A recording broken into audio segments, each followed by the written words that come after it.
एक, इसीलिए मैं कहती थी अपने लड़के की शादी करवा, तूने शादी नहीं करवाई। देख, जवान खुद ही फैसला ले लिया और लव मैरिज करके बहू ले आया। भले बेटा लव मैरिज करके आया है, पर बहू तो मेरी पसंद की ही लेकर आया है। इसके मॉडर्न कपड़ों से पता चलता है कि ये मेरे टाइप की ही बहू है। Oh my grand mother in law, आप इतना गुस्सा क्यों कर रही हैं? हमने शादी ही तो की है। अश्विनी, मुझे नहीं चाहिए ऐसी अंग्रेजी तितली जिसे कपड़े पहनने और बात करने का ढंग ना हो। मैं नहीं मानती इस शादी को। विक्रम, तुमने बिना हमारी मर्जी के शादी कैसे की? हम नहीं मानते तेरी शादी को। तुझे हमसे पूछना चाहिए था, बताना चाहिए था। क्या हो गया अगर विक्रम ने अपने मन से शादी की है? बहू तो देखिए कितनी सुंदर है, मॉडर्न है और इंग्लिश में बातें भी कर रही है। क्या आप विक्रम के लिए ऐसी लड़की ढूंढ लेते? अश्विनी बहू, तू मॉडर्न के चक्कर में मत पड़। जो अपने माता पिता की बेइज्जती करवा कर शादी कर सकती है, वो कभी अपने ससुराल वालों की नहीं हो सकती। ये सब फालतू बातें हैं। अरेंज मैरिज से अच्छी बहू आई है। ये मेरे बेटे को प्यार करती है और मेरा बेटा इसे प्यार करता है। मैं बहुत खुश हूँ और मैं इसे अपने बहू के रूप में अपनाऊंगी। बहू रुक, मैं तेरा गृह प्रवेश करवाती हूँ। अश्विनी आरती की थाली लेकर आती है और विक्रम और सेजल की आरती उतारकर सेजल का गृह प्रवेश करवाती है। अश्विनी, अगर तुम्हारी यही मर्जी है तो तुम अपनाओ अपनी बहू को, पर हम नहीं अपनाएंगे। पापा दादी ना खुश है, मम्मी भाभी को अपना रही है। मैं क्या कहूँ?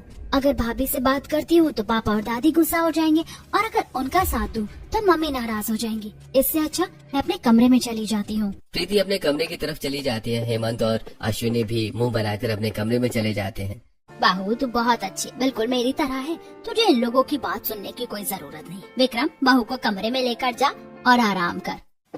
विक्रम सेजल को लेकर अपने कमरे में चला जाता है। वहीं आज राघव और सेजल की शादी की तारीख होती है। राघव धूम धड़ाके से रागिनी से शादी करता है और रात के वक्त रागिनी दुल्हन के जोड़े में तैयार अपने ससुराल के दरवाजे पर खड़ी होती है। बहू, दाहिने पैर से कलश गिराकर गृह प्रवेश करो। रागिनी दाहिने पैर से कलश गिराकर गृह प्रवेश करती है और झुककर रामलाल और शारदा के पैर छूकर आशीर्वाद लेती है और पास खड़ी प्रभावती के भी पैर छूकर आशीर्वाद लेती है। जुग जुग जियो बेटी, सदा सुहागन रहो। वाह शारदा, सच में तू तो बहुत सुंदर संस्कारी बहू लेकर आई है। अरे शारदा ने अरेंज मैरिज वाली बहू लाई है तो संस्कारी और गुड़ी तो होगी ही। ये सब ढोंग है, दिखावा है ताकि चार लोग इसकी तारीफ करें। अश्विनी, मुझे तो लगता है दिखावा तेरी बहू का है। हमने भी सुबह देखा था कि तेरा बेटा कैसी बहू लेकर आया। कैसी बहू लेकर आया उसका क्या मतलब है? मॉडर्न स्टाइलिश नए ख्यालात की बहू लेकर आया है, ना कि इसकी तरह ड्रामेबाजी करने वाली। और कपड़ों की क्या बात करती हो? आजकल वैसे ही कपड़े लोग पहनते हैं, इसकी तरह पुराने घिसे कपड़े नहीं पहनते। अश्विनी बहू, तू रहने दे। शारदा, हम चलते हैं। प्रभावती अश्विनी को लेकर वहाँ से चली जाती है और शारदा रागिनी को लेकर अंदर आ जाती है। अरे मेरी चांद सी बहू, तुझे किसी की नजर ना लगे। तूने तो आते ही सबका दिल जीत लिया। अरे शारदा, बहू और राघव सब थक गए होंगे, इन्हें अब आराम करने दो। कीर्ति, भैया और भाभी को उनके कमरे तक लेकर जा। चलिए भाभी, मैं आपको आपका कमरा दिखा दूं। कीर्ति रागिनी और राघव को कमरे तक लेकर जाती है और दोनों आपस में बातें करते करते सो जाते हैं। अगली सुबह रागिनी तैयार होकर सुंदर सूती साड़ी में सिर पर पल्लू रखकर हॉल में आती है। वाह बहू, तू तो बहुत जल्दी तैयार हो गई और मैंने देखा तूने मंदिर में दिया भी जला दिया। हाँ माँ जी, आज ससुराल में पहला दिन है, माँ ने सिखाया था। बहू, सबके लिए पूरी और सब्जी बना लेना और साथ में थोड़ी खीर भी बना लेना। रागिनी पहली रसोई के लिए किचन में आती है और चूल्हे पर दिया जलाकर खाना बनाना शुरू करती है। दूसरी तरफ मॉडर्न कपड़े पहने अश्विनी और सेजल साथ में हॉल में आती है। प्रीति, तुझे पता है हमारे हिंदुस्तान में जब कोई बहू आती है तो उसकी पहली रस्म पहली रसोई होती है और हमारे घर में पहली रस्म मूवी देखने की हो रही है। अश्विनी, जब तुमने इसे हमारे घर की बहू मान लिया है तो सबसे पहले बहू की पहली रसोई करवाओ। क्या पहली रसोई? अरे क्या जरूरत है पहली रसोई की? अगर खाना बनाना है तो उसके लिए हम नौकर रख सकते हैं। अश्विनी बहू, अपनी बहू को इतना भी सिर पर मत चढ़ा वरना तुझे ही पछताना पड़ेगा। अरे आप लोग नाराज क्यों होते हैं? पहली रसोई की रस्म है तो सेजल करेगी ना। क्या खाइएगा आप लोग? मुझे तो नहीं लगता इसे कुछ बनाना भी आता होगा। फिर भी जो बना सके बनाकर रस्म पूरी कर ले। आप लोगों को क्या लगता है मेरी बहू खाना नहीं बना सकती? मेरी बहू बहुत अच्छा खाना बनाएगी। जा बहू, दिखा दे सबको कि तू कितना अच्छा खाना बना सकती है। सेजल हल्की मुस्कान के साथ किचन में आती है और बड़बड़ाने लगती है। आई बुढ़िया मुझसे पहली रसोई बनवाने वाली। मन करता है इस बुढ़िया को तो खाने में कंकर पत्थर डाल कर दे दूं। आगे के 2 दांत टूट जाएंगे, फिर खाते रहना पहली रसोई। और ये विक्रम भी कुछ कम नहीं है, ये नहीं कह सका कि मेरी बीवी खाना नहीं बनाएगी। हाँ हाँ बनाएगी खाना, रस्म के नाम पर मुझे किचन में भेज दिया। मैं तो नहीं बनाऊंगी खाना किसी के लिए। इतना कहकर सेजल ऑनलाइन खाना ऑर्डर करती है और किचन की खिड़की से खाना लेकर बर्तनों में निकालकर पानी से अपना चेहरा भिगोकर डाइनिंग टेबल पर आती है और सभी को खाना परोसती है। देखिए आप लोगों की रस्म में मेरी बहू पसीने से भीग गई, और ये देखिए कितनी तरह का खाना बनाया है। खाना तो बहुत टेस्टी है, ऐसा लग रहा है जैसे किसी शेफ ने बनाया हो। ये किसी शेफ का खाना नहीं, सेजल के हाथों का स्वाद है। बेचारी कितना थक गई होगी। अगर खाना इसने बनाया है तब तो खाना बहुत स्वादिष्ट बना है और अच्छी बात है। ऐसे ही सेजल अपने ससुराल वालों को उल्लू बनाकर अपनी पहली रसोई की रस्म पूरी करती है। ऐसे कुछ दिन बीतते हैं, सेजल घर के किसी काम को हाथ नहीं लगाती है। वहीं रागिनी अपने ससुराल वालों से घुल मिलकर अपनी सास की सारी जिम्मेदारी संभाल लेती है। ऐसी एक सुबह रागिनी तैयार होकर हॉल में आती है। अभी सुबह के 5 बज रहे हैं, पहले पूरे घर की सफाई कर लेती हूँ, फिर पूजा करूंगी, फिर सबके लिए नाश्ता और टिफिन बना लूंगी। देर नहीं होनी चाहिए, माँ जी और पापा जी को दवाइयाँ भी खानी होती हैं। इतना कहकर रागिनी पूरे घर की साफ सफाई करती है और मंदिर में दिया जलाकर किचन में खाना बनाने लगती है।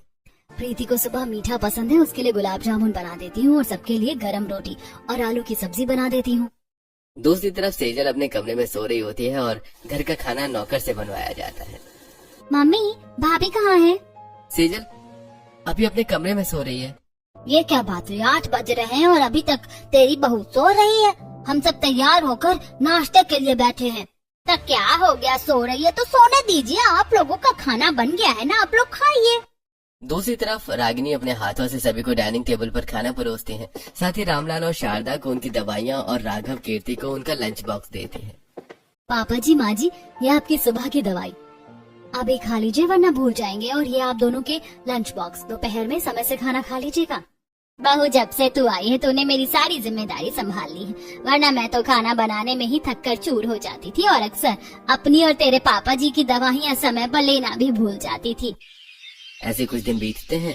एक दिन मॉडर्न कपड़ों में अश्विनी और सेजल अश्विनी की सहेलियों के पास किटी पार्टी में आती है। अश्विनी, यही है तेरी बहू? हाँ यही है मेरी बहू। क्या तुम लोगों में किसी की ऐसी स्मार्ट और मॉडर्न बहू है? मेरी बहू मॉडर्न है और इंग्लिश में भी बात करती है। जब से आई है तब से अपनी बहू की तारीफ ही किए जा रही है। इतनी कौन तारीफों के पुल बांधता है। अरे कितनी भी अच्छी हो तेरी बहू, ये बता तेरी इज्जत करती है नहीं, तेरी जिम्मेदारियां संभालती है या आज भी तुझे ही उठकर घर का सारा काम करना पड़ता है? एक और बुढ़िया मिल गई, अब पता नहीं मम्मी जी क्या कहेंगी। हाँ क्यों नहीं, मेरी बहू मेरे कामों में हाथ बटाती है, बहुत अच्छी है मेरी बहू। और वैसे भी मैं अपनी बहू को घर में काम करने के लिए नहीं लाई हूँ, और मैं अपनी बहू के साथ घूमने फिरने, खाने पीने और मस्ती करने वाली हूँ। अच्छा अब मैं चलती हूँ, मुझे अपनी बहू के साथ पानी पूरी खाने जाना है। इतना कहकर अश्विनी सेजल को लेकर पानी पूरी खाने चली जाती है। ऐसे कुछ दिन बीतते हैं। एक दिन शारदा और अश्विनी अपनी बहुओं के साथ पड़ोसी की बर्थडे पार्टी में आई होती हैं, जहां Sejal modern off shoulder short one piece में होती है और रागिनी सुंदर साड़ी पहने होती है। वो देखो आ गई अनपढ़ गंवार, बर्थडे पार्टी में भी इस अरेंज मैरिज वाली बहू का ढोंग खत्म नहीं हुआ। देखो कैसे कपड़े पहन कर आई है, इससे अच्छी तो मेरी बहू है, कितने अच्छे डिजाइनर कपड़े पहन कर आई है। अच्छी बात है तेरी बहू ने मॉडर्न कपड़े पहने, पर मेरी बहू ने कुछ खराब नहीं पहना। उसने सुंदर साड़ी पहनी है जो हर भारतीय नारी पहनती है। मेरी अरेंज मैरिज वाली बहू ऐसे ही संस्कारी कपड़े पहनती है। ये सब तेरी बहू का ढोंग ढकोसला है, देखना एक दिन ऐसे ही ढोंग करते तेरे घर पर कब्जा कर लेगी और तुझे नौकर बना देगी। ऐसी बर्थडे पार्टी खत्म होती है और कुछ दिन बीतते हैं। एक दिन अश्विनी सेजल के पास आती है। सेजल बहू, आज मेरी कमर में बहुत दर्द हो रहा है, जरा मलहम लगाकर मालिश कर दे। मम्मी जी मैं आपकी मालिश कर देती, पर मेरी नेल एक्सटेंशन खराब हो जाएंगे और नाखूनों से आपको चोट भी लग जाएगी। अरे बहू बहुत तेज दर्द हो रहा है इसीलिए कह रही हूँ, कुछ नहीं होगा कर दे। नहीं मम्मी जी मैं नहीं कर सकती, इस पेन रिलीफ मलहम की बदबू मेरे हाथों में आ जाएगी। ठीक है बहू मैं खुद ही कर लेती हूँ। अश्विनी अपने कमरे में जाकर जैसे तैसे खुद ही अपनी कमर में दवाई लगाती है।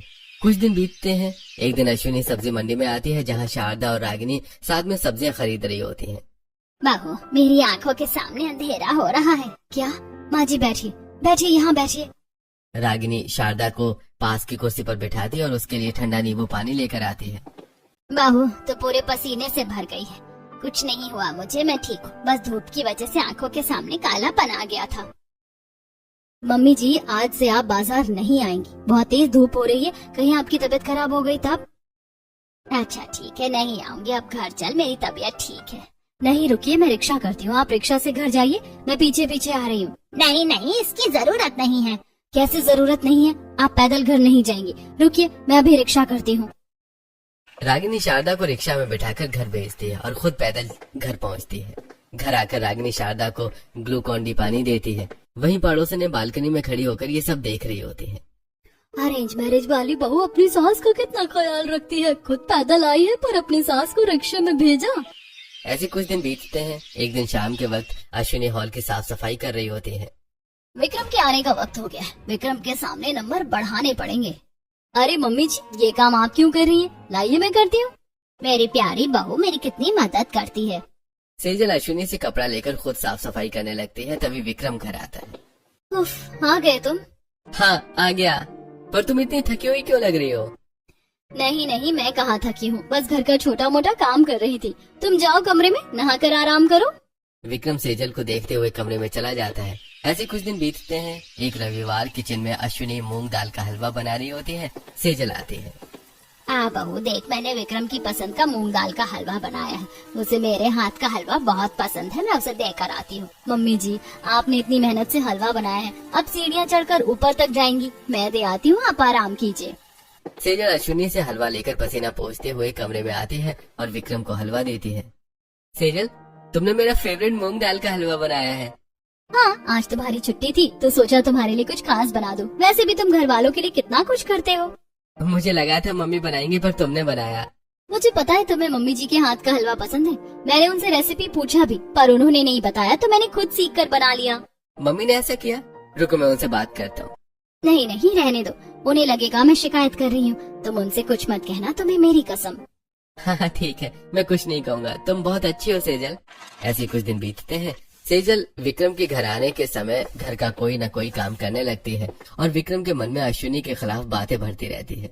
वहीं दूसरी तरफ एक शाम राघव थका हारा घर लौटता है और रागिनी उसे पानी देती है।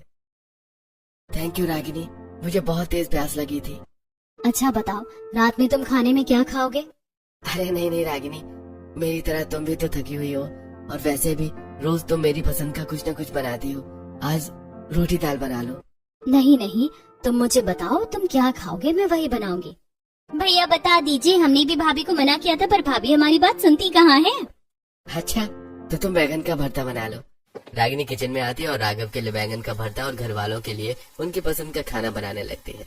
थोड़ी देर में रागिनी खाना बनाकर सभी को परोसती है और साथ में पके आम का आमरस भी परोसती है। अरे वाह बहू, तुमने आमरस बनाया है। आमरस मुझे बहुत पसंद है। मुझे पता है पापा जी, मैंने आज सुबह आपको बात करते हुए सुना था कि आपको आमरस बहुत पसंद है, इसीलिए मैंने आमरस बनाया। बहू बहुत ही अच्छा आमरस बनाया है, मुझे बहुत पसंद आया। पूरा परिवार साथ बैठकर खुशी खुशी खाना खाता है। वहीं दूसरी तरफ एक शाम विक्रांत ऑफिस से वापस घर आकर अपने कमरे में आता है, जहां सेजल बिखरे बालों में बिस्तर पर लेटी होती है। उसके गालों पर थप्पड़ के निशान होते हैं। सेजल, तुम्हें क्या हुआ? तुम इस तरह बिस्तर पर क्यों लेटी हुई हो? और ये तुम्हारे गाल पर निशान कैसा है? कुछ नहीं विक्रम, तुम फ्रेश हो जाओ, मैं खाना बनाने जा रही हूँ। नहीं सेजल रुको, पहले मुझे सच सच बताओ, क्या हुआ तुम्हें? आज तुम्हारे जाने के बाद पूरा दिन मुझे तुम्हारे घर वालों ने परेशान किया। पापा जी ने अपने जूते चप्पल मुझसे साफ करवाए और दादी सासू माँ ने अपनी सहेलियों के लिए तरह तरह के पकवान बनवाए। और तुम्हारे गाल पर ये निशान? ये निशान मम्मी जी के हाथों के हैं। क्या मम्मी ने तुम पर हाथ उठाया? ये मैं बर्दाश्त नहीं करूँगा। नहीं विक्रम, अगर तुमने कुछ कहा तो सब यही कहेंगे कि लव मैरिज करके आई है, घर में कलेश करवा रही है। मैं नहीं चाहती घर की शांति खराब हो। वैसे भी तुम्हारी फैमिली मुझे पसंद नहीं करती। तुम किसी से कुछ मत कहना प्लीज। ये आखिरी बार है कि मैं तुम्हारी बात मान रहा हूँ। अगर आगे ऐसा कुछ हुआ ना तो सबसे पहले मुझे बताना। इतना कहकर विक्रम बाथरूम में चला जाता है और सेजल अकेली खड़ी रह जाती है। अपने हाथों से खुद को थप्पड़ मारना कितना मुश्किल होता है, पर इसका फायदा भी अच्छा हुआ। लोहा गर्म है, एक आखिरी हथौड़ी की जरूरत है। ऐसी रात बीतती है। अगले दिन दोपहर में सेजल विक्रम को फोन करती है। विक्रम, तुम ऑफिस से घर कब तक आओगे? क्या हुआ सेजल? मैं शाम तक आ जाऊंगा, पर तुम्हारी आवाज इतनी उदास क्यों लग रही है? कुछ नहीं, तुम आराम से आना। जरूर कुछ गड़बड़ है, मुझे घर जाकर देखना पड़ेगा। विक्रम ऑफिस से घर के लिए निकलता है। वहीं दोपहर में अश्विनी कमरे में आराम कर रही होती है, तभी सेजल कमरे में आती है। मम्मी जी, मेरा कंधा पूरा उठ नहीं रहा, आप थोड़ा मेरे हाथों को पीछे की तरफ खींच दीजिए। हाँ हाँ बहू, रुक, मैं करती हूँ। अश्विनी सेजल के हाथों को पीछे की तरफ खींचने लगती है, तभी कमरे में आता है। मम्मी जी मुझे छोड़ दीजिए, बहुत दर्द हो रहा है, मैं आपकी सारी बात मानूंगी। माँ, ये क्या कर रही हो तुम? छोड़ो सेजल का हाथ। इतनी हिम्मत कैसे हुई उसका हाथ मोड़ने की? अरे नहीं बेटा, मैं हाथ नहीं मोड़ रही थी, बहू ने खुद अपना हाथ मुझे पीछे खींचने के लिए कहा था। हाँ विक्रम, मम्मी जी सही कह रही हैं। सेजल, मुझे पता है तुम झूठ बोल रही हो। माँ, अगर आपको सेजल पसंद नहीं है तो कह दीजिए, मैं इसे लेकर यहाँ से चला जाऊंगा। विक्रम की आवाज सुनकर पूरा परिवार कमरे में आता है। अरे क्या हुआ? तो अपनी माँ पर क्यों चिल्ला रहा है? आप सब मिलकर मेरी पत्नी को परेशान कर रहे हो और मैं कुछ न कहूँ।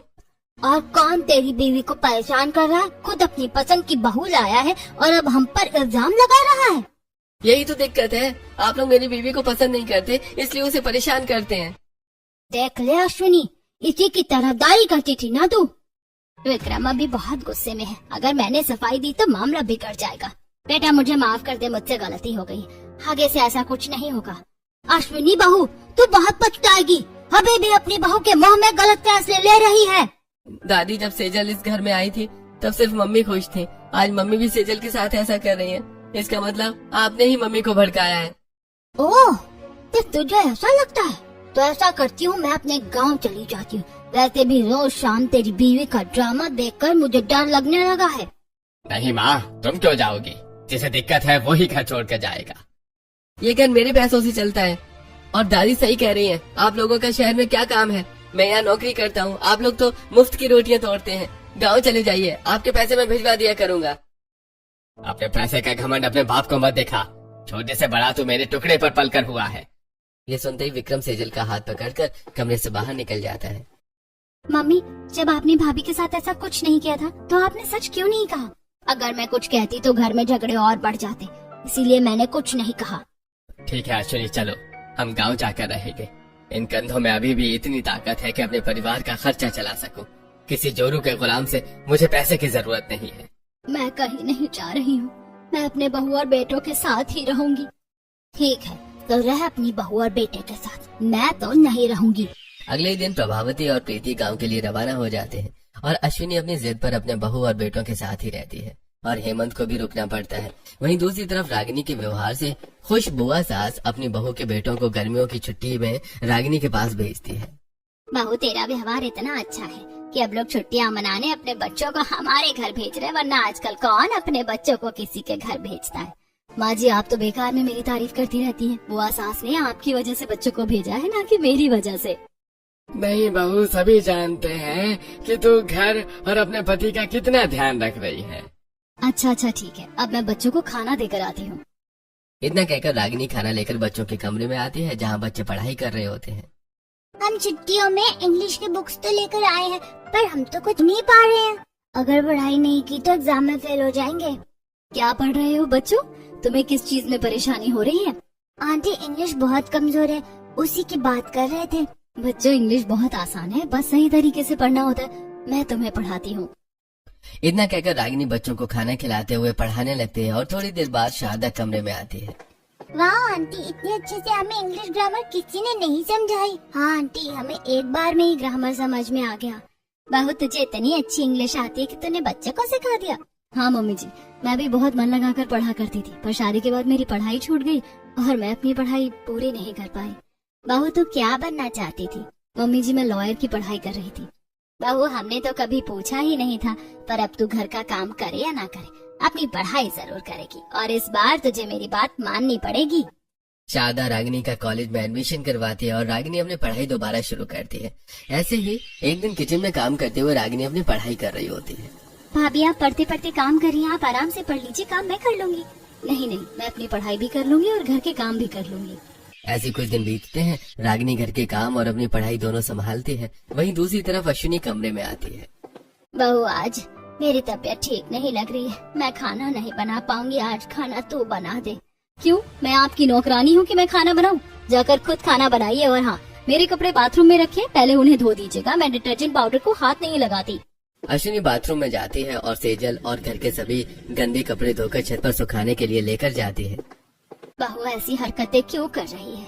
मम्मी जी भी नाराज होकर गांव चली गई और विक्रम ने आने से भी मना कर दिया है। इसी तरह एक महीना बीतता है और घर के सारे काम अश्विनी ही करती है।